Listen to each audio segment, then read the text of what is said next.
Thank you waktunya.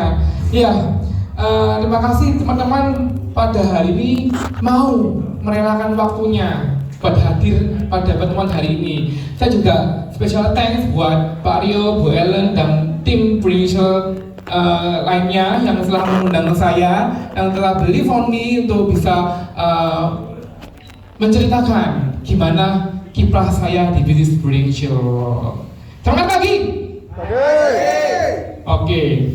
Ya, saya nggak lama-lama, saya langsung saja. Saya mau cerita, saya mau sharing ke teman-teman, ya kan. Kira-kira saya mau tahu dulu berapa umur saya. Ada yang nebak nggak? 17. Berapa? 28. 25. Ada yang nebak lagi mungkin umur berapa? 30. Oke, thank you jawabannya. Nanti saya akan jawab umur saya berapa. Oke, tolong langsung ke materi, Pak.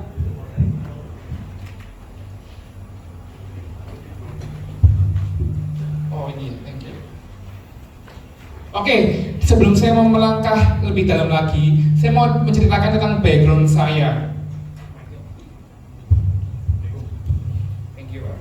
Oke, jadi sebelumnya pada tahun 2012 sampai dengan 2016 saya kuliah. Jadi saya udah mention di depan bahwa saya bukan orang Surabaya, teman-teman. Saya orang Nganjuk.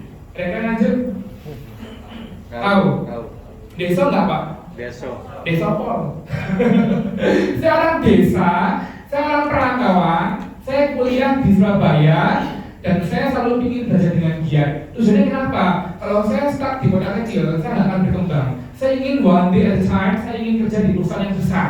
Itu my goal, itu impian saya, ya kan? Makanya saya dari dulu, saya ikut dari SMP, SMA, kuliah, ikut UN, saya nomor 1 ujian nasional di sekolah saya. Dan kuliah pun saya juga belajar dengan giat, tujuannya juga ingin juara 1 dan tercapai juara 1 se-manajemen, dan nomor 2 se-fakultas ekonomi dengan tulisannya ada berapa ratus orang itu di fakultas ekonomi UK Petra. Ada yang tulisan UK Petra?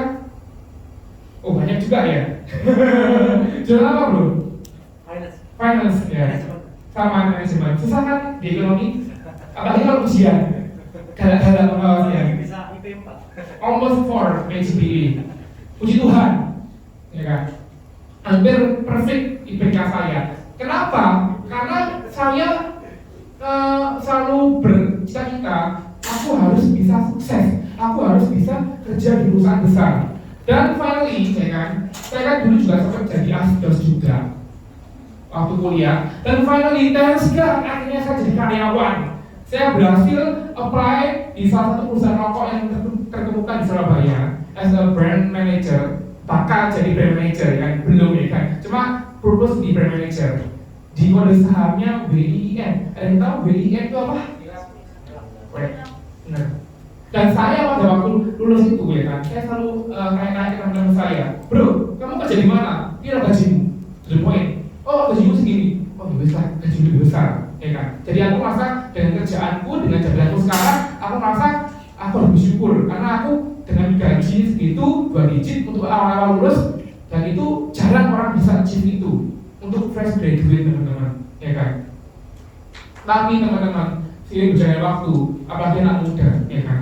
Saya merasa kok selama 2 tahun saya menjalani di perusahaan ini, saya stuck, saya nggak berkembang. Gaya hidup sangat tinggi ya kan, apalagi anak zaman muda zaman sekarang ya kan, gaya hidupnya tinggi sekali. Kemudian boro-boro mau beli mobil sendiri, susah buat beli mobil sendiri pun. Boro-boro mau beli rumah, misalnya minta ampun ya kan, nggak seimbang gitu kan dengan apa yang saya keluarkan dengan yang saya dapatkan. Anyway, pada saat saya bergabung di perusahaan rokok tersebut, to be honest ya kan, banyak yang bilang bahwa saya memang the best MP. Ada 4 orang yang bisa masuk ke dalam jenjang karir itu, 4 orang ya kan, dan saya one of the best of them, ya kan. Karena minimal aja untuk bisa ngambil di jabatan itu harus IPK-nya 3,6 minimal.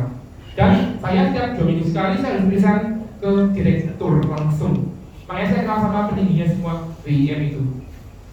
Kemudian 2 minggu sekali saya di Surabaya, 2 minggu sekali saya harus di luar kota. Karena saya megang project gede, which is saya megang sebuah brand, tentunya tentunya saya harus mengelola namanya budgeting, ya kan. Satu brand berapa puluh miliar saya pegang, dan saya harus bisa develop brand tersebut biar bisa sukses. Itu memang job desk-nya sangat tinggi sekali, ya kan. Dan itu saya rasanya, wah ini keren sih ya jabatannya, ini aku banget ya kan, aku orangnya suka konsep ya kan. Tapi ketika aku udah berusaha mati-matian, saya udah berusaha untuk resign yang terbaik di manajemen ya kan, in the end, return yang saya dapatkan jadi begitu aja. One day at a time, pada tahun 2017 akhir mau ke 2018 ya kan, saya tuh sempat melihat Instagram, ya kan. Saya ngeliat nih orang ini kok gila banget ya kan, udah bisa beli mobil sendiri kan, padahal masih muda, kan. Cita-cita dia dari diri saya. Saya tanya, bro, kamu di Prudential kah? Iya. Oh, ternyata di Prudential ini gila banget ya, bisa create yang teman saya yang dulunya di Besta ini yang dia IPK-nya jauh di bawah saya, jauh banget di bawah saya, bisa beli mobil sendiri. Aku yang udah gila-gilaan belajar dengan GPA yang the best of the best, tapi kayak gini aja. Itu saya sadar teman-teman. Itu saya bilang, wah something wrong with me, ada yang salah dengan kendaraanku, ya kan. Lalu kita langsung sampling itu leader saya langsung, bro, udah gak usah kalau banyak diomongin gimana, aku trust, aku bisa, aku di bisnis ini. Aku ajuin deh AAJI waktu itu, ujian dulu kan. Udah ujian semua belum? Ada yang belum ujian AAJI? Belum, ayo belum ujian, ngapain? Tunggu apa lagi? Saya langsung bergegas untuk ujian, saya langsung bergegas untuk ngafalin tuh produk-produk Prudential yang ada pada zaman itu. Dan langsung ya kan, langsung saya ngomong ke leader saya, bro, and I say to myself, aku bicarakan diriku, aku mau closing satu case saja, aku bakal resign. Aku ngomong ke leaderku, bro, aku mau closing one case, satu case ya kan, aku akan resign. Aku udah lepas di jabatan ini. Pada saat itu, oke, saya jawab dulu ya. Umur saya sekarang 28 tahun, benar sekali, 28 tahun. Jadi kalau misalkan 4 tahun lalu kira-kira ya umur berapa? 25, 24 lah ya, gituan ya. Pada saat itu, saya mau berusaha untuk bakar kapal. Ada speaker nggak Pak?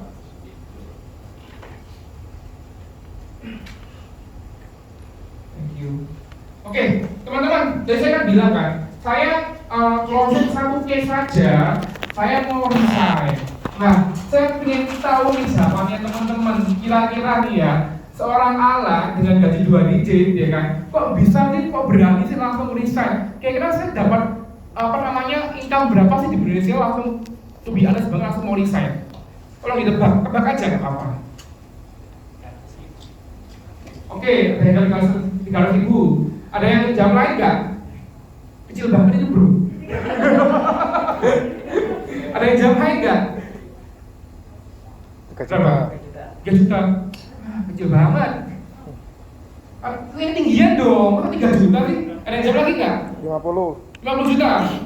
Ada yang jam lagi? Kurang gede. Berapa bro?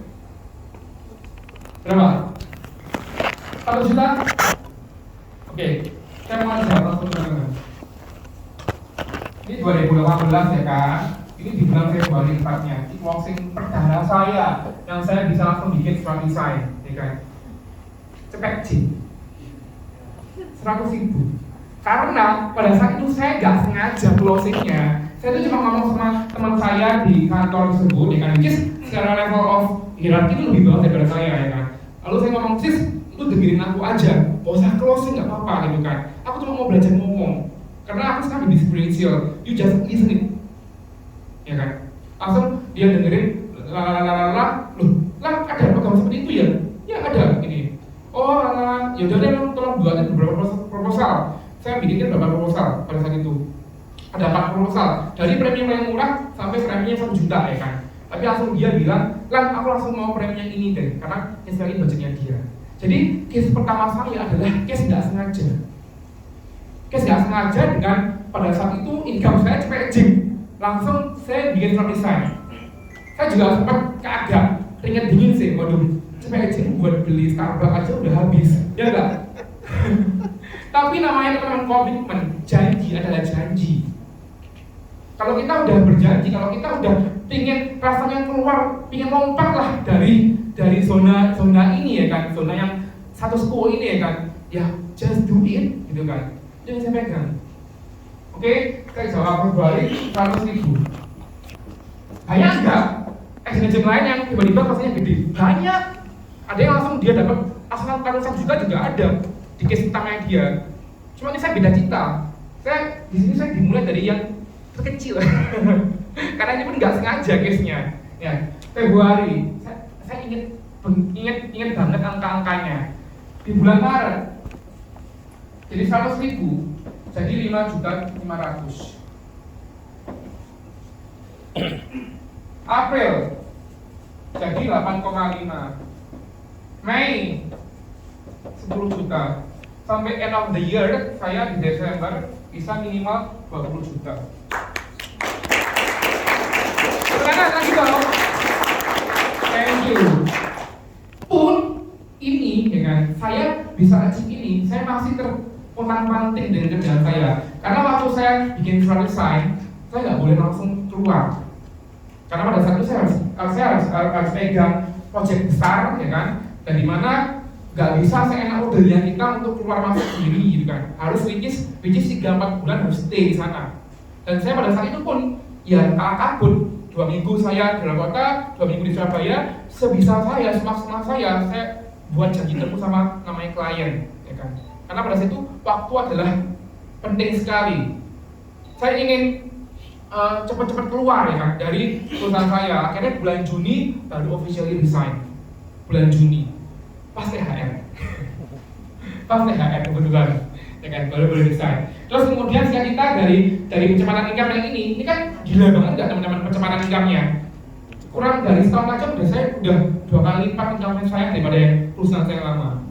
2018, 2019 udah nyentuh hampir 100 juta. Percaya nggak? Percaya. Ada sebenarnya apa namanya PPH 21-nya itu ada, dengan. Cuma saya nggak tahu istilah di sini nggak cantumkan. Jadi inilah yang saya sebut sebagai sebuah komitmen, di mana saya pada saat itu, kalau misalkan ternyata saya nggak mau komitmen, even komisi saya pada itu cuma 100.000 saja, tapi kalau saya nggak mau komitmen, makanya nggak akan bisa mencapai ratusan juta rupiah per bulan, nggak akan bisa. Jadi 2018 sampai sekarang saya join di Prudential.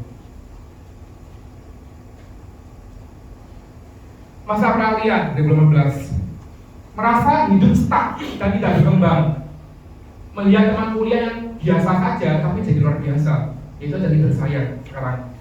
Kemudian senang bermimpi tapi hanya mimpi. Working environment tidak mendukung. Pembuktian dan challenge diri. Ini adalah awal-awal saya berusaha untuk merintis di bisnis ini. Dilema-dilemanya seperti itu teman-teman. Saya orangnya suka bermimpi setinggi-tinggi mungkin ya kan. Tapi ketika saya bermimpi, yang saya dapatkan apa? Gak tercapai. Yang salah siapa? Mimpinya atau orangnya? Orangnya, betul. Ibarat kata, kerjaanmu adalah kendaraanmu. Ketika kita mengendarai sebuah kendaraan yang cepat, akan lebih cepat gak kita mencapai garis finishnya dibandingkan kita mengendarai kendaraan yang lambat. Itu masalah saya seperti itu. Dan saya akhirnya langsung, ketika saya boleh langsung resign ya kan, saya langsung habis-habisan ketemu sama nasabah terus ya kan.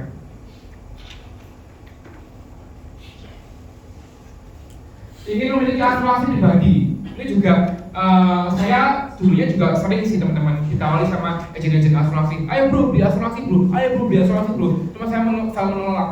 Karena saya nggak suka gitu kan. Ngapain sih orang ini kan? Tapi one day ya kan, saya pernah ada personal experience. Ini tahun 2019 ya kan. Saya waktu itu cuma operasi amandel sih. Cuma operasi amandel tapi udah habis 40 juta. 40 juta. Ini cuma operasi amandel guys ya kan. Ini my very first time untuk sakit, ya kan. Ngasain wah ternyata kalau nggak ada asuransi ya susah. Tapi pada untungnya pada saat itu dapat backup dari asuransi kantor, untungnya. Tapi at least pada saat momen itu saya langsung ngerasa, ternyata emang asuransi itu nggak bohong-bohongan, emang it really happens gitu kan, itu emang bisa diklaimkan, nggak asal-asal ngomong. Dan saya mau cerita teman-teman, dulu pada saat saya kecil ya kan, saya 4 bersaudara. Pada saat papa saya umur 44 tahun, dan pada saat itu saya umur berapa ya? Kelas 1 SD. Papa saya meninggal dunia pas UE, ya kan? Karena kena ginjal. Dan kembali lagi, saya orang Nganjuk, desa sekali. Paham nggak asuransi? Nggak ngerti bro, asuransi itu apa ya kan? Saya nggak paham sama saya tentang asuransi. Kita dari keluarga yang di desa sekali ya kan, dan minim banyak nggak banyak orang yang tahu tentang asuransi di tempat itu ya kan.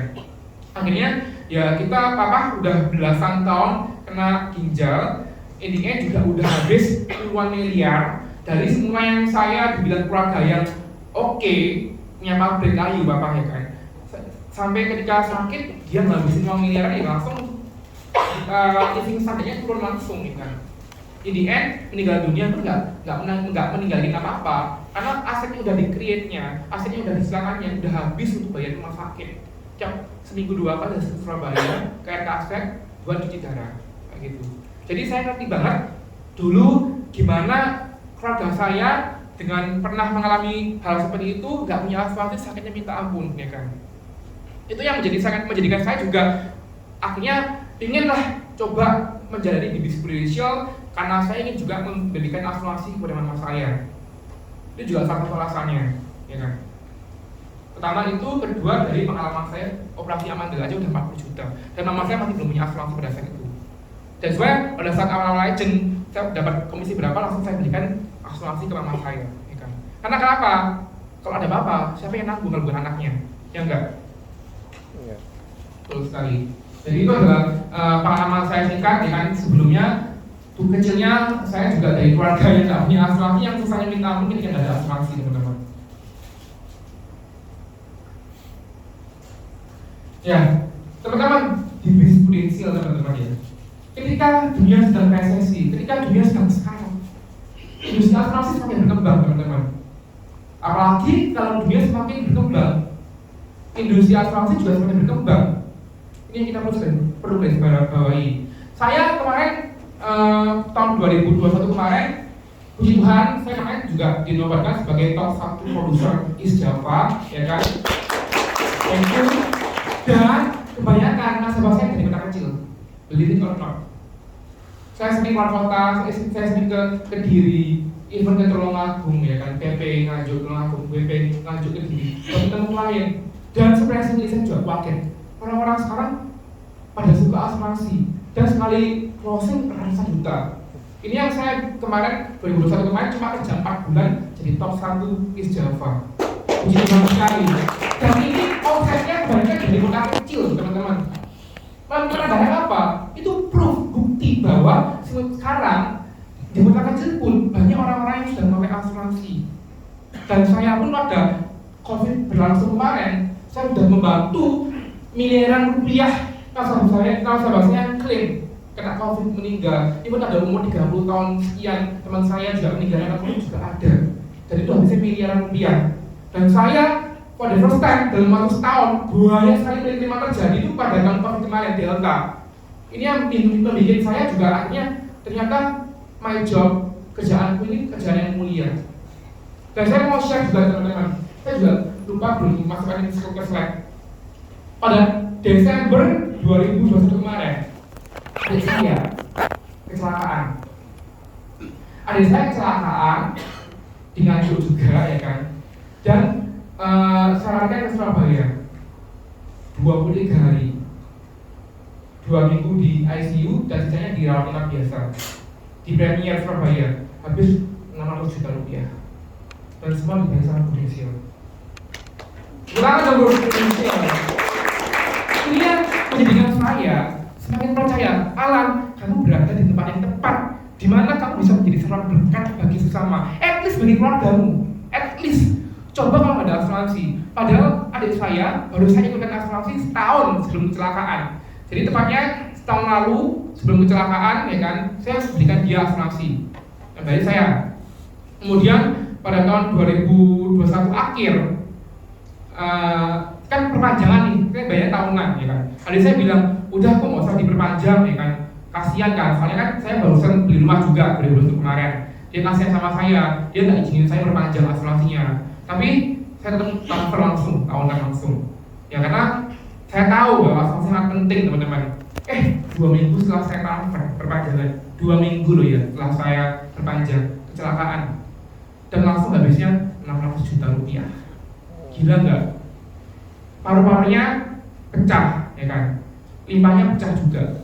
Jadi paru-paru manusia ada 2 bagian, kiri sama kanan. Kanan ada 3 bagian, atas, tengah, bawah. Yang kiri ada 2 part, atas sama bawah. Yang ini yang bawah kiri diambil. Ngeri. Seberapa kilo ya? Segini gedenya. Ini paru-parunya saja. Dan itu diambil, dan pada saat itu adik saya di fase dimana dia di antara hidup dan mati. Karena itu fatal, kritis. Sampai di ICU 2 kali, 2 minggu, dioperasi 2 kali, limpa dan paru-paru. Ini yang saya menjadikan saya juga pada momen saat itu, saya merasa saya selalu ngomongin ke nasabah saya, asuransi penting. Tapi saya ya nggak pernah ini sih di Indonesia pada saat itu, pada di Indonesia saya nggak pernah mengalami klaim-klaiman yang gimana, bukan yang sebesar ini ya kan. Ya nggak minta sih. Tapi ketika kejadian seperti itu ya kan, langsung sekali klaim 600 juta rupiah dan langsung dibayar semua sesuai kajian sama Indonesia. Jadi teman-teman, kerjaan saya sangat bersyukur sekali. Saya berada di pekerjaan yang membuat saya bisa jadi berkat bagi sesama. Itu yang penting. Dan saya selalu cinta pekerjaan ini. Kenapa? Saya selalu bilang ke diriku, Alan, you're doing the good thing ya kan. Kamu nggak inginkan orang-orang lainnya di mana mengalami nggak ada uang karena sakit ya kan. Which is dulu aku juga, papa aku juga nggak ada uang sampai akhirnya karena sakit gitu kan. Itu yang selalu saya pegang, nilai yang saya pegang. Dengan kamu bisa share tentang knowledge kamu di dalam dunia asuransi, kamu bisa share ke nasabah, even ke timmu, kamu bisa menjadi seorang berkat bagi sesama. Itu yang saya pegang selama ini. Itu yang saya juga mengatakan saya juga selalu bisa achieve ya kan, setiap tahunnya berprestasi ya kan. Even saya juga ditolakin, even saya pun kenapa-napa ya, maksudnya jatuh bangun ya kan. Tapi saya tetap semangat dan saya pegang nilai saya. Itu yang penting teman-teman. Jadi ini juga saya teman, ini data berita yang saya buka kemarin di koran-koran ya kan. OJK mengatakan aset industri asuransi tumbuh 34% di tahun 2022. Industri asuransi berpotensi semakin tumbuh ya kan, ini di Kompas. Per April 2022 premi industri asuransi tembus 21,8 triliun. Jadi sentimen-sentimennya sangat bagus sekali. So ini a big chance buat teman-teman untuk berada di bisnis yang tepat. Very big chance. Karena media pun sudah menyatakan bahwa industri asuransi semakin akan maju dan semakin berkembang. Itu yang kenapa saya semakin lama bukannya makan saya semakin habis, enggak, tapi makin gede omset saya. Karena semua pada saat adalah asuransi. Dan saya yakin bahwa saya harus bisa berprestasi setiap tahun. Oke, saya ingin teman-teman juga, yuk kita melihat peluang lagi. Memang peluang bisnis asuransi seperti apa? Oke, ini ada data teman-teman. Data yang saya boleh juga ambil kemarin pada tahun 2022 ini, gimana sih perbandingan industri asuransi ya kan dengan negara tetangga lainnya. Teman-teman, kita lihat tetangga lainnya, ada Indonesia, Malaysia, Singapura dan lain sebagainya, ya kan. Kita lihat penetrasi marketnya di dalam dunia di industri asuransi. Ini kita lihat di Inggris, penetrasinya 18,7%, ya kan. Di US 11,8%, ya kan. Kita lihat di Singapura 9,6%. Di Indonesia guys 3,3% saja penetrasinya. Sangat kecil sekali. Itu artinya apa? Peluang kita besar. Ini teman-teman ya, saya kemarin 2021 saya di rumah itu hasil saya datangi nasabah di kota kecil, bukan di Surabaya. Ya ada di Surabaya juga, tapi mayoritas di kota-kota kecil. Itu artinya apa? Orang-orang desa saja sekarang mulai asuransi, berani ngambil satu case 5 500 juta, satu case 300 juta, banyak kayak gitu. Jiwa satu orang 10 miliar, jiwa satu orang 20 miliar, itu hal yang biasa. Dan itu market, teman-teman. Sekali lagi itu adalah market. Kemudian pangsa, ya kan, kita lihat pangsa premi ini terhadap premi asuransi jiwa, ya kan. Ini di Indonesia 62%, ya kan. Kemudian kita lihat di negara lainnya masih 58, dan bahkan ada yang sudah 14%, ya kan. Jadi menurutnya teman-teman, ya kan, kita sekarang berada di suatu negara yang dimana banyak orang yang masih belum aware dengan asuransi, masih banyak. Meskipun sekarang trennya udah pada aware, cuma masih banyak yang belum aware lagi. And this is our job. Sebagai edukator, sebagai financial consultant, kita bisa memberikan sebuah edukasi kepada saudara-saudara kita, teman-teman kita untuk memiliki asuransi.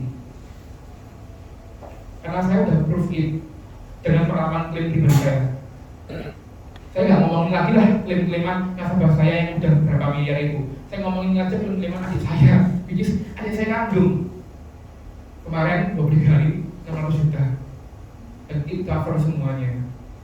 Jadi kenapa jangan pernah malu, jangan pernah gengsi, jangan pernah takut. Ingat sekali lagi, tugas kita adalah tugas mulia. Emang kita pada awal-awalnya kita akan banyak dijumpai tangan. Kita harus jadi temu kepada nasabah, ya kan. Kita harus bikin appointment, ya kan. Even kita juga akan ditolakin, it's okay, ya kan. Ketika nasabah saya pun juga awal-awalnya bilang, mas, nggak perlu asuransi, aduh lah, ngapain punya asuransi, ya kan. Tapi dia ngambil. Dan ketika one day mereka klaim, saya lihat apa? Lan, thank you banget Lan. Lan, thank you Paul. Kalau kamu dulu nggak nawari saya asuransi, ini siapa yang beri asuransi? Banyak banget yang kayak gitu. Banyak banget. Terakhir aja saya nawarin klaim juga ke nasabah saya, dia cuma diabetes, ya kan? Dia nggak tahu kalau diabetes. Kemudian waktu di Bali liburan lebaran kemarin kena karang, ternyata nggak sembuh-sembuh karena ada diabetes ternyata. Sampai kakinya keluar kelihatan tulangnya. Dan itu habis 100 juta di premier juga. Since that time akhirnya dia makin percaya lagi sama asuransi dan makin mencintai asuransi, dan akhirnya beli lagi dari polis asuransi, beli lagi, dapat omset lagi, ya kan? Jadi klaim-klaiman sekarang pun juga teman-teman nggak perlu takut, ya kan? Susah nih klaim-klaimannya, itu zaman dulu.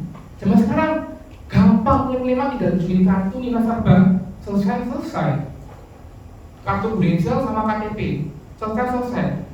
Saya selama ini mengenai klaim-klaiman, plan cuma bantunya follow up aja. Oh ya, kurang ini, selesai. Saya nggak perlu sampai diwakili kemana-mana. Nasabah saya di Jakarta ada, di Medan ada, di Kalimantan ada, di mana-mana ada. Dan ketika mereka klaim, saya nggak sampai harus diwakili ke sana. Semua sekarang serba digital. Enak nggak? Enak, ya kan?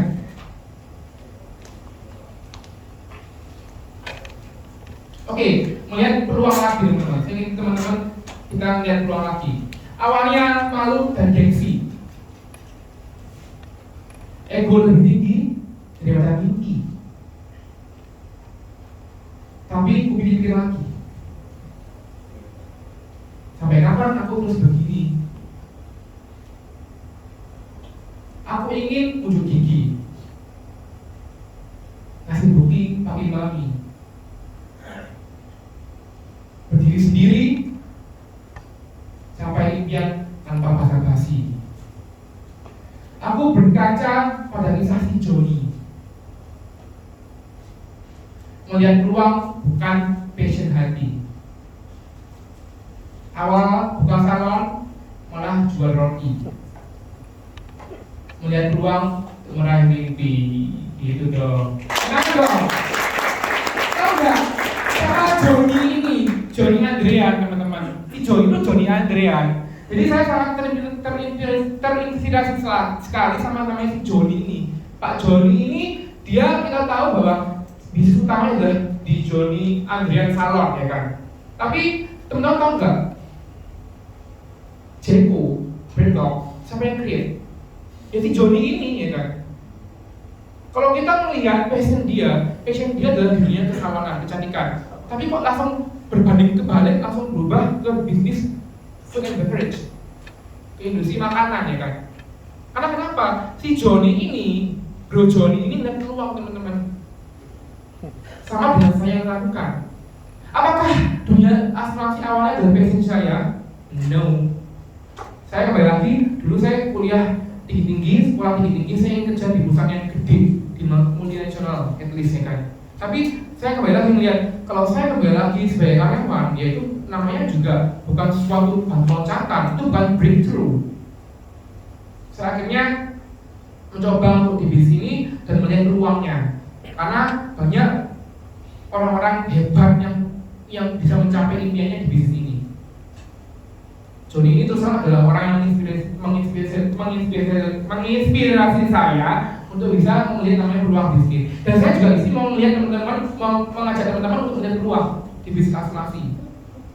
Saya ingin sekali mengajak teman-teman untuk melihat peluangnya di bisnis asuransi seberapa besar dan seberapa hebat. Saya aja masih 28 tahun bisa namanya create income ratusan juta karena bisnis ini. Terlepas dari income, tapi satu hal yang saya pegang adalah gimana kita bisa menjadi teman berkat bagi sesama. Dan tentunya bisnis ini adalah bukan bisnis yang nipu-nipu, tidak sama sekali. As long as sama kita bisa menjelaskannya dengan baik, dengan jujur, nggak mengada-ngada, maka nggak akan ada nasabah yang kecewa sama kita. Nggak ada. Mungkin teman-teman kadang-kadang mikir ya, bisnis asuransi nipu-nipu, karena di media sosial seperti itu ya kan, di berita dan lain sebagainya. Well, teman-teman yang ada di berita tersebut adalah di mana ada mis-selling antara agent dengan nasabah, ya kan? Di perusahaan lain banyak yang mis-selling. Makanya selalu saya di sini ngajak teman-teman juga, yuk kita bisa selling dengan baik, melayani dengan hati, dan juga tentu kita bisa memberikan yang terbaik bagi nasabah. Biar namanya nasabah nggak kecewa sama kita. Saya terus dari sekian ratus nasabah, nggak ada satupun yang komplain. Meskipun kemarin berita-berita negatif muncul di media, nggak ada satupun yang komplain ke saya. Karena saya kenapa? Waktu awal menjelaskannya nggak mengada-ngada. Saya selalu jujur. Just hanya jujur saja, maka nasabah akan percaya pada kita. Dan in the end, dia mau ngambil lagi polis dan ngambil lagi polis kita.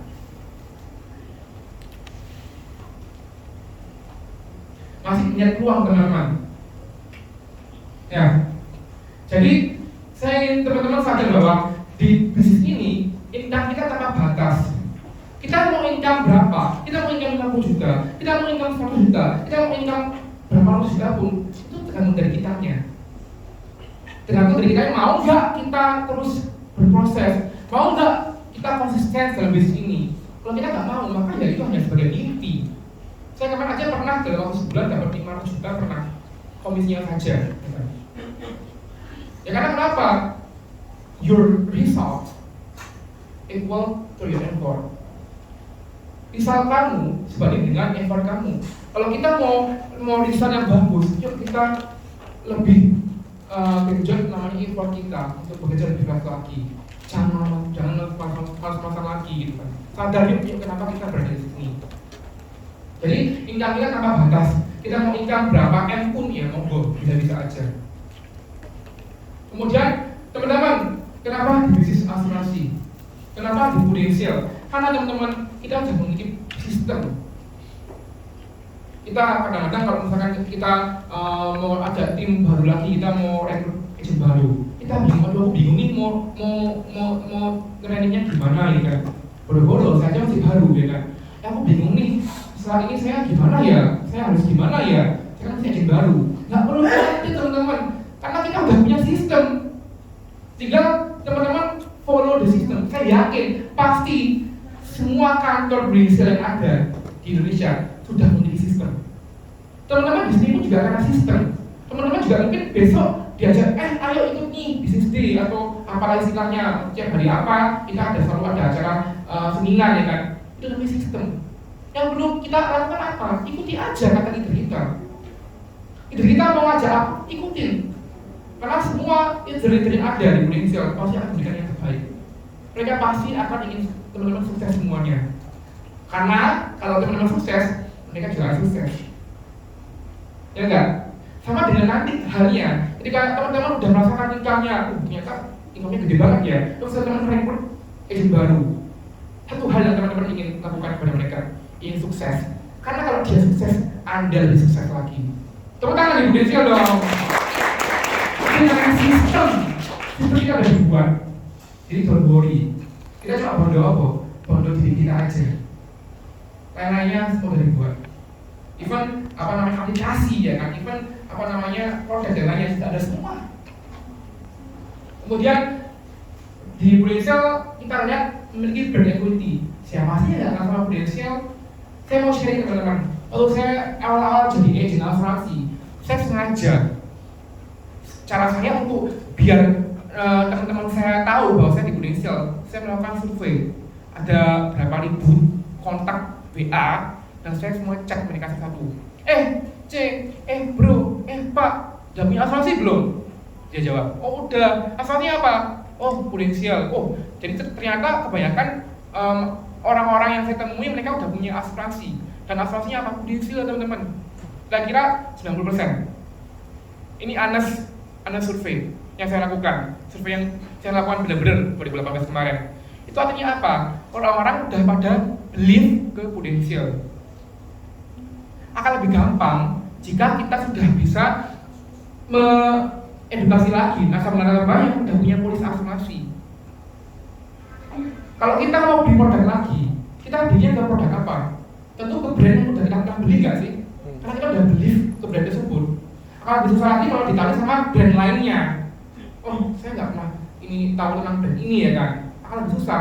Tapi kalau kita bisa reselling lagi ke nasabah kita yang udah punya brand itu lebih gampang. Dan itu yang saya lakukan. Saya reselling lagi, saya jualin lagi, saya tawarin lagi produk yang lain lagi, dan mereka mau semua. Karena kenapa? They trust Budensial. Siapa yang percaya sama Budensial? Secara aset nomor 1, secara cash flow nomor 1, secara brand nomor 1, secara pengalaman di industri nomor 1. Siapa yang percaya sama Budensial? Jadi ini adalah menurut saya suatu kekuatan tersendiri di mana kita berada di perusahaan yang tepat di Budensial. Dan tentu di perusahaan lainnya memiliki brand equity yang setinggi Budensial. Jadi ini ada market survey-nya teman-teman. Menurut Nielsen. Kemudian dapat di-franchise-kan. Gimana maksudnya dapat di-franchise-kan? Teman-teman, kalau kita mau bikin suatu franchise, contoh startup, kita mau franchise startup nih ya, kita bikin lagi berapa puluh miliar, kan kita harus bisa sediakan untuk bisa create franchise tersebut.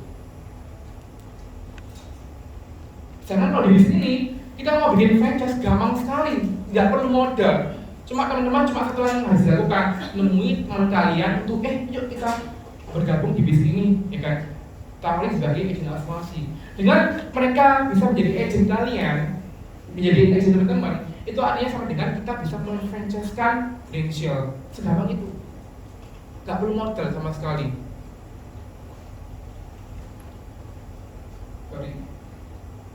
Kemudian mendapat royalti. Nanti saya jelaskan apa sih yang dimaksud dengan royalti tersebut. Kemudian tanpa modal, dapat diwariskan teman-teman. Kerja keras kita selama ini jika kita ada apa-apa, masa uangnya akan hilang saja fungsi kita? Enggak, tapi bisa diwariskan ke ahli waris kita. Kemudian kita bisa namanya create passive income. Nanti juga akan saya jelaskan apa sih passive income tersebut. Masih melihat peluang teman-teman. Ya, teman-teman, ada dua sumber pendapatan yang kita bisa capai. Kalau menurut Robert Kiyosaki ada 4 kuadran ya kan.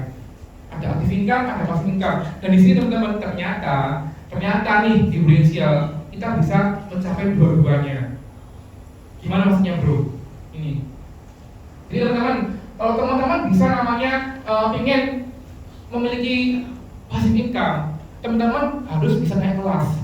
Kita simpel saja, cuma ada 3 jenjang karir. Pertama agent. Agent adalah pada posisi di mana kita sebagai agent sekarang. Kemudian naik kelas jadi AAD, Associate Agency Director. Kemudian AD, Agency Director. Simpel nggak? Simpel. Saya 2018 join agent, 2019 AAD, 2020 AD. Tiap tahun naik kelas. Dan ketika kita udah berhasil naik kelas, kita bisa mendapat tambahan lagi overriding namanya, atau royalti lah.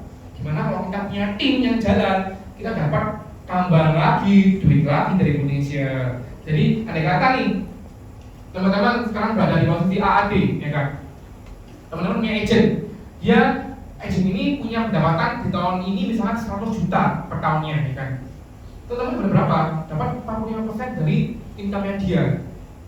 Tahun depannya dapat lagi 30%. Tahun depannya lagi, agent ini tetap jalan, ya kan? Dan dia bisa create income 100 juta lagi. Dapat lagi 45 plus 30%. Kemudian kalau teman-teman udah jadi AD, agency director, ya kan? Maka teman-teman dapat royalti lagi, lebih besar lagi, duit lagi nih, ya kan? Yang semula 45% naik jadi 70%. Kemudian 30% jadi 40%. Kalau teman-teman udah jadi AD dan punya AAD, punya leader, dapatnya berapa? 25% plus 10% dari income-nya si AAD ini. Karena kenapa lebih kecil? Ya karena tentu income AAD lebih besar daripada income si agent. Pasti. Karena si AAD ini pasti udah punya tim. Ini yang saya sebut sebagai royalty, di mana kita bangun franchise dapat duit dan duit dan duit dan duit terus. Terus gimana lagi kalau kita punya AD? Saya AD dan saya punya AD. Saya dapat 10% dari AD saya. Ini sama-sama leader nih kan. Jadi saya sebut kenapa saya ngomong ke nasabah, saya ngomong ke agent saya, kalau kamu sukses, saya akan lebih sukses lagi. Kamu kaya, saya lebih kaya lagi. Karena ini semakin dia kaya, saya dapat offer yang lebih gede lagi. Semakin dia kembangin timnya, semakin dia jalan, semakin dia punya tim dan tim lagi ya kan yang jalan. Itu artinya offsetnya semakin gede. Dan tentu saya sebagai leadernya dia, saya mendapat tambahan lagi yang lebih besar lagi sebelum saya daripada offset. Jadi ini yang disebut sebagai royalty. Gede banget nggak? Gede. Benar-benar kita mau franchise suatu brand seperti Starbucks dan lain-lain, berapa puluh miliar yang kita harus tanamkan ya kan. Kita di sini nggak perlu modal sama sekali teman-teman. Jadi tunggu apa lagi? Oke, peluang lagi teman-teman. Kenapa saya suka bisnis asuransi di Prudential ini? Karena saya ingin punya cita-cita teman-teman. Ketika saya umur masih kecil sekolah, saya nggak punya income. Kemudian ketika saya sekarang bekerja, ya kan, saya mengandalkan income tentu yang saya create sendirinya kalau saya sebagai karyawan, ya kan. Tapi ketika saya sudah tua nanti, ya kan, income dari siapa? Kalau saya nggak punya namanya bisnis yang jalan sendiri pasti income, ya kan. Karena kenapa? Pendapatan makin tua kita akan makin turun, tapi pengeluaran makin tinggi. Mau nggak teman-teman di posisi di mana di usia tua ini dengan income yang turun tapi pengeluaran makin tinggi? Nggak mau dong. Saya juga nggak mau teman-teman. That's why itu alasannya kenapa saya semakin semangat di bisnis ini, karena saya ingin tua, saya ingin foya-foya, saya ingin jajan ke luar negeri. Karena nggak perlu kerja, saya dapat royalti dari bisnis Prudential. Oke. Saya akan sharing lagi tentang kunci keberhasilan saya di bisnis Prudential. Karena kenapa saya bisa berhasil? Karena selalu ada alasan untuk harus berhasil. Untuk siapa aku berjuang? Itu kan alasannya. Saya berjuang untuk siapa sih? Saya ingin membanggakan orang tua saya. Saya ingin membuat orang-orang tahu bahwa saya bisa diri sendiri. Bagaimana jika aku hanya berdiam? Kalau kita stuck di sini saja, kita jadi apa? Mau jadi apa nantinya? Kalau sekarang aja udah gini-gini aja, nantinya mau gini-gini aja juga dong pastinya. Gak mau dong, saya gini-gini aja terus. Saya harus bisa jadi gini gitu. Bisa banyak hal, bisa beli apa-apa, bisa membuktikan bahwa saya bisa. Kemudian komitmen dan bersungguh-sungguh itu penting teman-teman. Saya selalu tekankan di awal. Hal yang saya lakukan apa di awal? Ketika saya menjalani bisnis ini, yang saya lakukan adalah komitmen. Satu itu yang penting, komitmen. Kalau sekarang teman-teman berada di tempat ini dan kita nggak punya komitmen yang kuat, maka nggak ada fondasi yang kuat juga. Komitmen adalah fondasi utama dalam kita berpijak. Itu kenapa komitmen, Alan, kamu harus segera resign ya kan, karena kamu harus ini kayak, harus itu kayak. Karena kenapa? Saya punya komitmen, saya punya janji ke dalam diriku. Yuk teman-teman, di sini teman-teman masih baru semua, nanti ada sesi juga untuk komitmen ya Pak ya. Ada, nanti ada sesi komitmen di mana saya juga ingin teman-teman juga punya komitmen yang saya lakukan. Kalau kita ingin berhasil, kita ingin lebih berkembang lagi, komitmen. Tanpa komitmen, kita nggak ada pedoman itu. Kita nggak ada guidance di mana kita harus ngapain. Apakah gini-gini saja akan cukup, ya kan? Tapi kalau ada komitmen, itu yang akan meng-guide kita semua. Kemudian melakukan dengan tekad dan ambisi, selalu berambisi, ya kan? Meskipun mungkin ditolak, ya kan? Tetap punya ambisi, tak apa-apa. Rasa takutku, ya kan, lebih besar. Rasa impian itu lebih besar daripada rasa takutku ditolak, ya kan? Karena punya 1000 goal yang akan ku capai. Itu yang penting. Berbisnis memiliki nilai yang dipegang.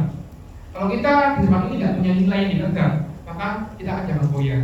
Makanya juga nanti setelah komitmen juga mungkin saya akan ajak teman-teman untuk punya nilai. Kira-kira kita berada di tempat ini, kita mau punya nilai apa? Membantu teman kah? Membantu orang lain, ya kan? Menjadi berkat bagi sesama, itu adalah value. Ketika teman-teman sudah punya value itu, maka ketika suatu saat nanti akan teman-teman untuk ditolak ataupun nanti ada suatu penolakan, teman-teman tidak akan goyang, karena tetap satu yang dipegang. Aku punya tujuan di sini, aku punya value di mana kenapa harus tetap keep doing. Kayak Dory teman-teman. Teman-teman pernah nonton film Nemo nggak? Pernah kan? Dory kan cuma mau nyanyi kan? Just keep swimming, seperti itu. Karena dia punya tujuan, dia punya goal. Just do it, just keep swimming untuk bisa mencapai goal itu. Kalau nggak mencapai jangan pernah berhenti. Kemudian poin nomor 5 yang selalu saya ingat, ya kan, adalah goal saya dan impian saya. Saya suka orangnya suka bermimpi, saya suka punya goal yang tinggi, ya kan. Makanya saya selalu ingat, ya kan. Ibu teman-teman, ini adalah waktu saya awal join 2015 bulan Februari. Ini adalah namanya goal setting, teman-teman. Yang saya lakukan apa? Saya ngomong, saya ingin income 1 juta, ya kan. Saya ingin promosi dalam waktu setahun. Ini tulisannya di situ. Kemudian saya ingin beli BMW E-Class goblok. Kenapa? E-Class itu bukan kayak BMW, tapi kayak Mercy. Gak apa-apa, rapopo, saya penting bermimpi. Kecapai enggak? Kecapai semua teman-teman. Ini apa nih kalau nggak bukan Mercy? Ini apa? Ini adalah goal yang saya tulis, teman-teman. Tapi pada gobloknya pada saat itu saya tuliskan BMW E-Class. Padahal E-Class bukan kayak BMW. Apa? Aku cuma lihat di jalan, apa mobil ini? Aku pengen punya mobil ini. Tak ingin terus ini, tak cita-citakan, ya kan. Terus waktu saya goal setting, saya tulis ini, impian saya di situ. Dan semuanya tercapai. Omset 8 juta, ya kan. Saya tercapai, saya tembus 1M. Kemudian income 1 juta, tercapai di 2019. Dan langsung 2019 saya tercapai income 1 juta. Kemudian beli mobil, ya kan. Mobil impian saya, my dream car, tercapai 2019 juga. Kemudian, ya kan, 2020, aku ingin punya goal, ingin beli rumah nih di Citraland. Tercapai nggak? Tercapai, puji Tuhan. Tepuk tangan dalam Indonesia. 100% make Indonesia dari Indonesia semua teman-teman, ya kan. Nggak ada subsidi sama saya di dalam bank, nggak ada. Yang ada saya ingin memberikan orang tua. Saya nggak pernah minta 1% dari orang tua. Karena saya tahu, ya kan, dulu bapak saya nggak ada dan mama saya sendirian besarin 4 orang anaknya. Dan saat India saya bisa kuliah pun juga berkat dia. Hal yang saya ingin lakukan adalah balas budi. Ingin bisa memberi, tidak cuma diberi saja, ya kan? Karena saya tahu how struggle she was, ya kan? Berapa struggle-nya mama saya ngegedein 4 orang anaknya, ya kan? Yang dadek-dadek semua. Dan sekarang it's time for me, ya kan, untuk bisa membalas kebaikannya. Dan saya bisa membalas kebaikannya tentu lewat Prudential. Tepuk tangan lagi dong.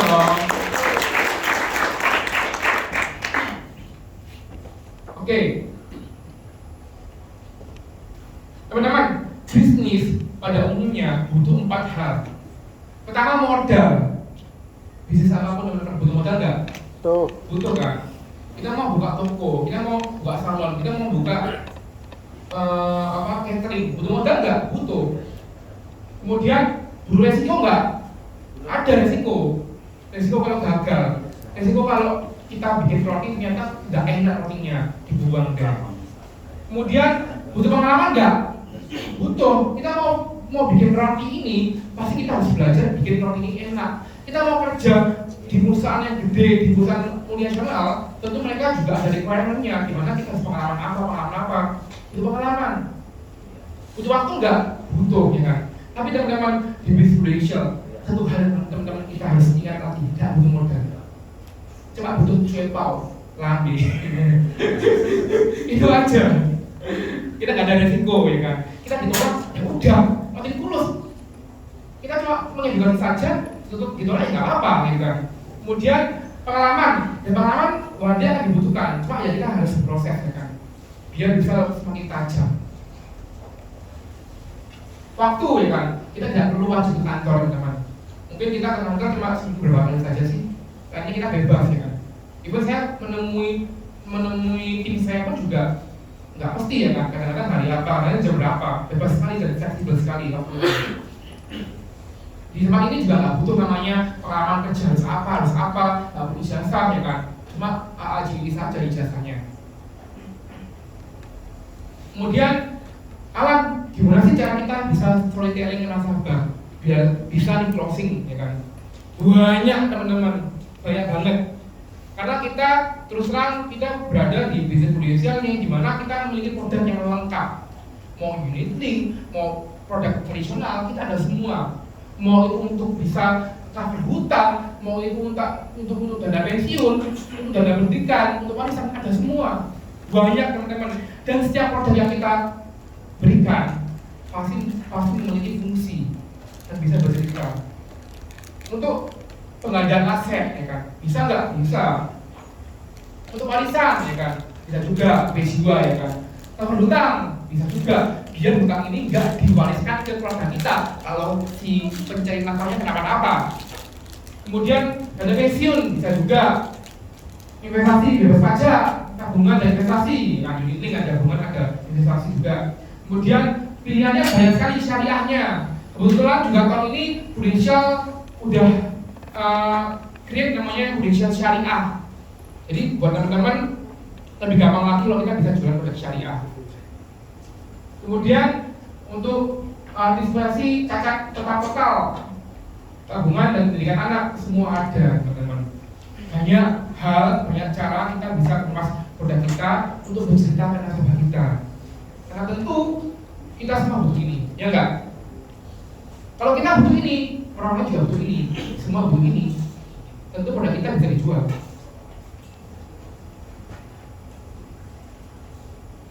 Ya, alasan untuk bergabung, ya kan? Tadi saya sebutkan sebagai saluran berkat bagi sesama kita, membagikan orang tua, kemudian kerja keras untuk hasil diri sendiri.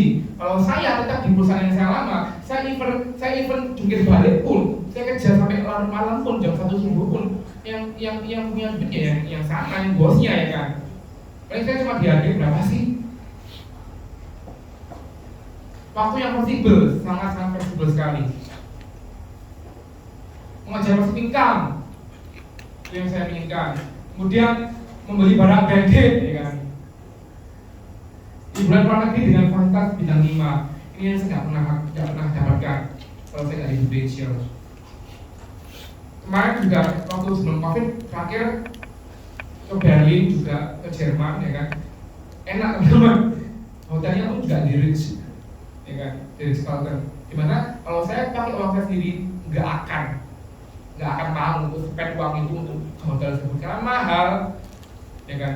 Kemudian makanan juga semua sebuah fancy, enak semua, di restoran semua. Kalau saya nggak dikasih sama Prudential, saya nggak akan pergi.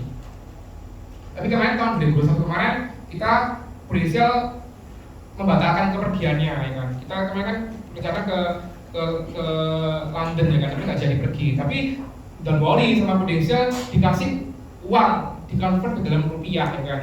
Dan tebak teman-teman, kira-kira berapa duit dari tiket yang dicairkan itu? Tebak dong, berapa duit? Yang mau tebak? Berapa puluh juta? Total, berapa?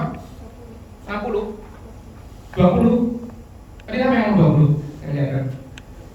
30. Ada lagi? Berapa? 60. Saya dapat hampir 300 juta.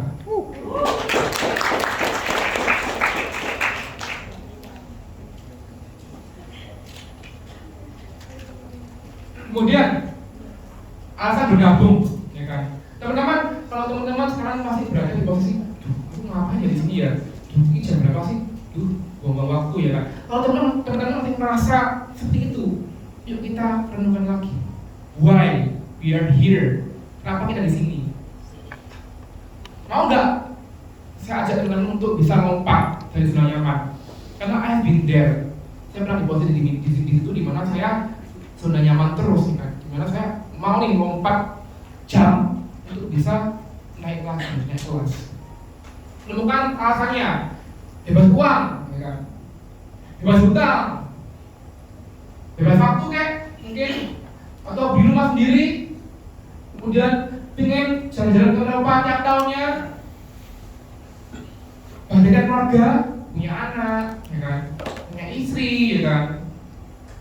Atau ingin bagikan orang tua kita udah tua, ya kan? Ini is time buat waktunya buat mereka untuk bahagia, ya kan? Kemudian aku ingin jadi berkat nih bagi sesama. Mungkin alasannya untuk pengembangan diri, di mana kita di sini juga diajarkan untuk bisa developing, untuk bisa semakin berkembang dalam diri kita, atau keluar dari keadaan. Itu hal yang saya lakukan, keluar dari keadaan. Yuk teman-teman, kalau teman-teman masih belum punya alasan, reason kenapa teman-teman mau di bisnis ini, ditemukan dulu. Kalau teman-teman punya alasannya, itu jadi fondasi juga. Komitmen plus alasan, fondasi paling kuat. Saya mau tanya ke teman-teman, ada nggak yang udah punya alasan kenapa di bisnis Budinsel teman-teman mau join? Boleh tanya, kenapa Bu?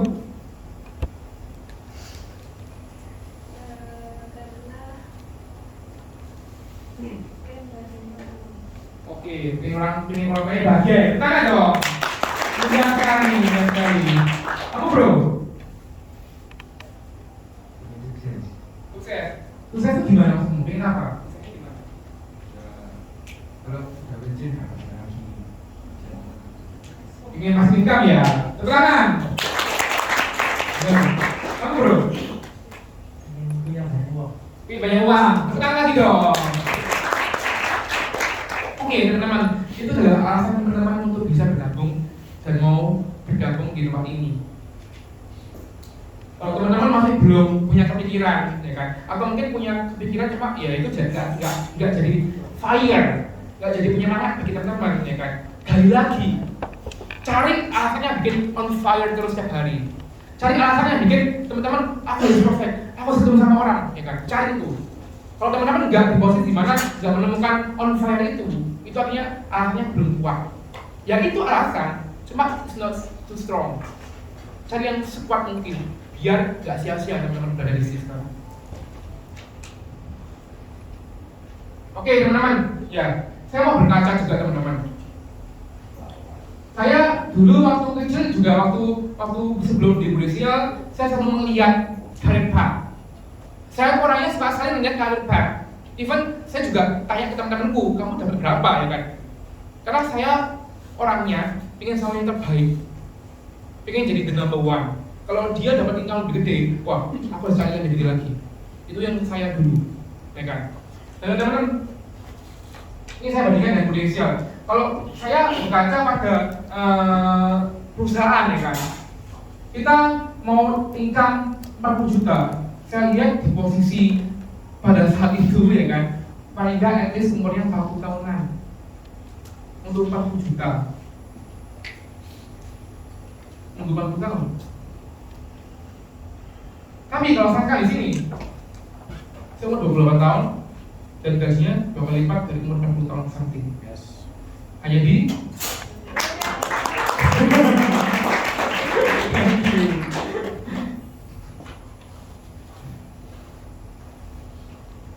Oke.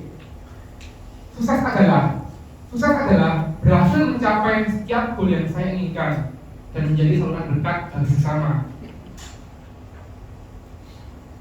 Menjadi saluran berkat bagi sesama adalah memiliki makna hidup atau hidup dengan tujuan untuk sama.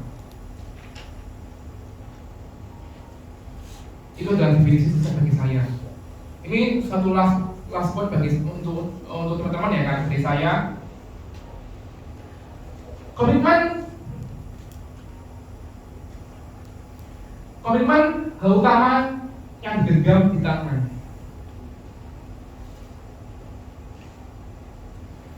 Berproses untuk meraih angan-angan. Ayo kita jalani bersama meraih impian. Bersama Potensial, langkah baru meraih kemenangan. Thank you teman-teman. Oke, tepuk tangan dong buat Bro Alan. Oke, silakan duduk dulu, kita ngobrol-ngobrol santai nih ya. Boleh. Oke, Bapak Ibu teman-teman, kalau dengar dari penjelasan beliau ini, pendapat teman-teman gimana? Ada yang mau berpendapat? Atau gini deh, ada yang mau tanya langsung sama pembicara kita? Karena kalau saya perhatikan dari belakang ini kayaknya Bapak Ibu teman-teman ini bingung gitu ya. Ini penjelasannya bener apa enggak gitu ya, hoax apa enggak gitu. Bisa-bisanya ya di sosok beliau yang masih muda ini income-nya sudah ratusan juta. Nah, mungkin ada yang mau bertanya, silakan Bapak Ibu. Oke, kalau belum saya mau tanya dulu. Oke. Bro Alan. Jadi kan sudah bercerita banyak mulai dari before dan afternya gitu ya. Jadi backgroundnya beliau ini adalah seorang karyawan yang merasa bahwa selama menjalankan aktivitas sebagai karyawan, istilahnya kalau bilang itu stuck gitu ya. Dan akhirnya memutuskan berani jump, berani loncat gitu. Padahal kalau kita lihat profil anak muda sekarang itu kan istilahnya di zona nyaman gitu kan. Ya udahlah, dengan income sekian gitu ya, dengan income sekian dan perusahaannya juga oke gitu kan, why not gitu. Nah, mungkin gini poinnya yang mungkin bisa disampaikan ke teman-teman. Selain itu tadi faktor dari diri sendiri bahwa oke, saya stuck di posisi ini, apa sih faktor penentu lain yang membuat saya memutuskan jump, saya memutuskan ambil resiko. Bahkan resikonya ini menurut saya nggak dihitung. Dari satu case 100.000 udah berani gitu loh. Ini kalau menurut saya bonek ini gitu ya. Bonek banget. Nah, gitu ya. Apa faktor yang membuat Bro Alan itu sebonek itu? Oke. Karena PR saya masih banyak teman-teman. Apa maksudnya PR? Saya itu orangnya suka bermimpi. Saya orangnya suka berandai-andai. Aduh, andai aku punya rumah di sini. Dulu aja sebelum saya punya rumah di Citalen, kalau saya sering ke Surabaya kan, ada keluarga saya bilang, ini loh di Citalen, lumayan mahal-mahal nih kan. Saya berandai-andai. Duh, kapan ya punya rumah di sini, hasilku sendiri ya kan. Pas saya beli ya kan, saya langsung mikir, saya ingat dulu saya suka berandai-andai ya kan.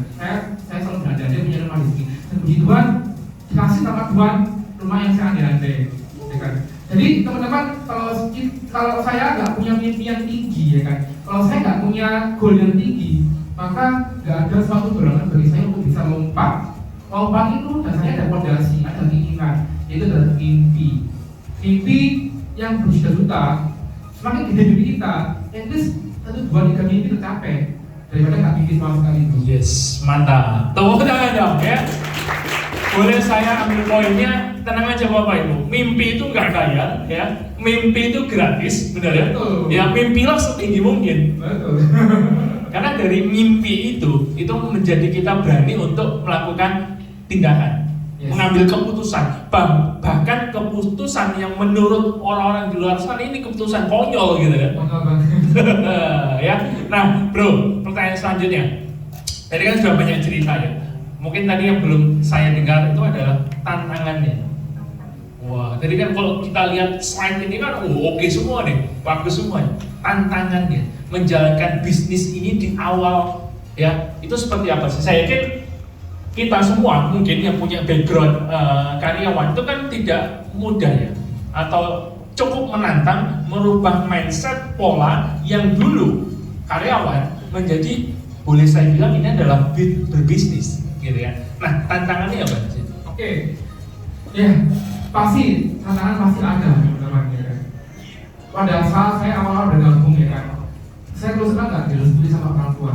Oke. Itu yang lebih ada sebenarnya. Saya jujur, saya nggak direstui sama orang tua dan bahkan keluarga saya. Ya kan? Karena mereka anggap, kenapa ini lah, kamu kok sombong banget ya kan? Sombong banget sekali kamu sehingga mau keluar dari perusahaan ini. Yang bikin nggak semua orang bisa kerja di tempat itu ya kan. Saya cuma diem. Saya cuma ngomong di saya, oke akan. Karena mereka yang judge itu nggak tahu bisnis plannya seperti apa di Indonesia. Mereka nggak tahu potensinya seperti apa di Indonesia. Dan tahu sama kamu. Yang perlu dilakukan apa? Proof it, kita itu. Dan waktu mama nggak nyetujui pun ya akhirnya juga saya ngomong ke mama saya, udahlah percaya aja aku bisa. Toh juga aku nggak akan minta uang sepeser pun untuk biaya hidupku di Surabaya. Ya kan? Saya kan berjuang dengan sendirinya. Dan waktu berjalan waktu ya kan, setahun di bisnis Indonesia, mama saya kaget ya kan. Loh, kok kamu bisa beli mobil cewek? Mobil pertama saya adalah HRV yang saya beli waktu saya setahun di Indonesia. Dia tanya, berapa sih income di Indonesia? Aku udah beli mobil sendiri, saya cuma diem. Ya ada deh ya kan. Saya baru ngomong ketika saya punya income 100 juta waktu pangeran. Dan dia shock, hah? Canda kamu, speechless. Katanya speechless juga nggak percaya ya. Kamu tak bilang aja BPH 21 ini belum. Dan itu akhirnya banyak pembeli saya yang akhirnya percaya, dan akhirnya juga banyak keluarga saya juga akhirnya yang disitu sebagai jadi agent ya kan. Karena saya sudah membuktikan bahwa mimpi sejuta itu bisa jadi kenyataan. Nah, keren ya. Bahkan orang terdekat dari beliau, mamanya sendiri, itu nggak percaya. Betul. Ya, bahkan menyaksikan di awal bahwa keputusannya ini dianggap keputusan konyol, resign dari tempat kerja. Dianggap sombong, dianggap bodoh. Yes, dan beliau bisa buktikan sampai akhirnya ya terbukti gitu dengan income-nya sekarang, dan beliau juga bisa membahagiakan keluarganya di usia yang masih muda. Tepuk tangan dong, ya. Keren ya. Nah, ini yang namanya muda ya, tapi punya kemauan yang besar, punya keinginan ya untuk mau merubah hidupnya lebih baik lagi. Ya, kalau tadi saya boleh simpulkan dari materi yang Bro Alan sampaikan, boleh nggak sih kalau saya bilang Prudential ini ibarat Ferrari? Betul sekali. Mobil ini banyak nih ya. Mau ada Agya, mau apa ada Brio, ya ada Ferrari, gitu ya. Ini mobil berjajar di depan. Kira-kira kalau kita disuruh milih, ya misalnya kita tujuannya berangkat dari Surabaya ke Jakarta, lomba nih, lomba balapan cepat-cepatan dari Surabaya sampai ke Jakarta. Kira-kira kalau kita dihadapkan ada Agya, ada Mobilio atau sama Ferrari, kita lihat pilih yang mana Bapak Ibu? Ferrari. Kenapa? Toh sama-sama roda empatnya, sama-sama steeringnya juga satu. Kenapa kita pilih Ferrari? Mustang. Karena cepat dan terbukti, benar ya?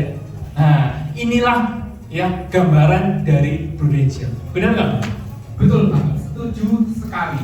Nah, Sangat setuju.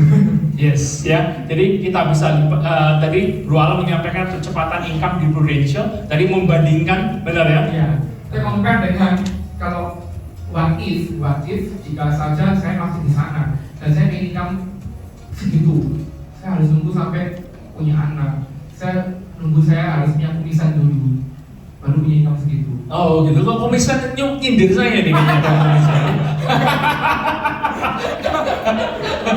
Ya, oke. Nah, nggak apa-apa gitu ya, nggak apa-apa gitu. Tapi walaupun saya kumisan ini masih muda gitu ya. Oh iya. Ya. Kita sama-sama jiwa mudanya ya.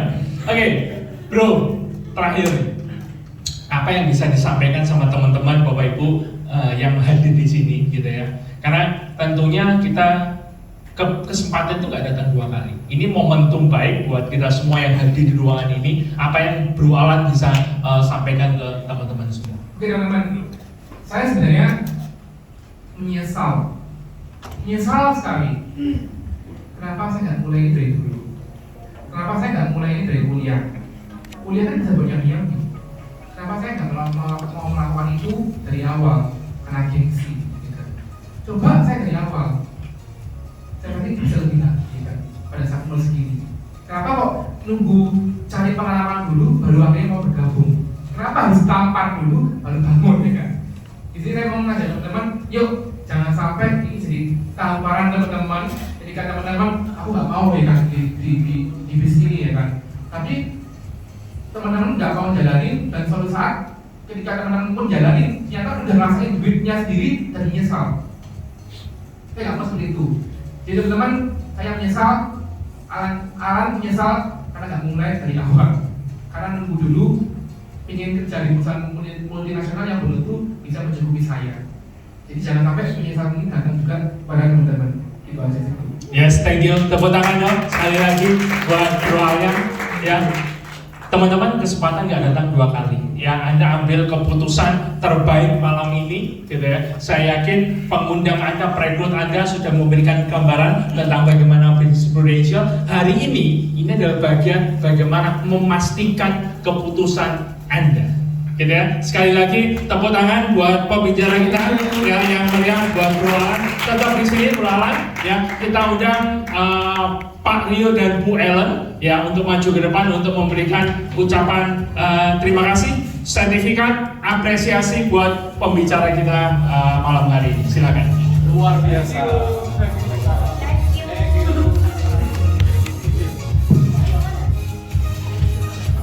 Oke, bentar ya. Oke, Bapak Ibu boleh kita ambil foto sebentar. Bapak Ibu boleh berdiri di kursinya masing-masing. Kita foto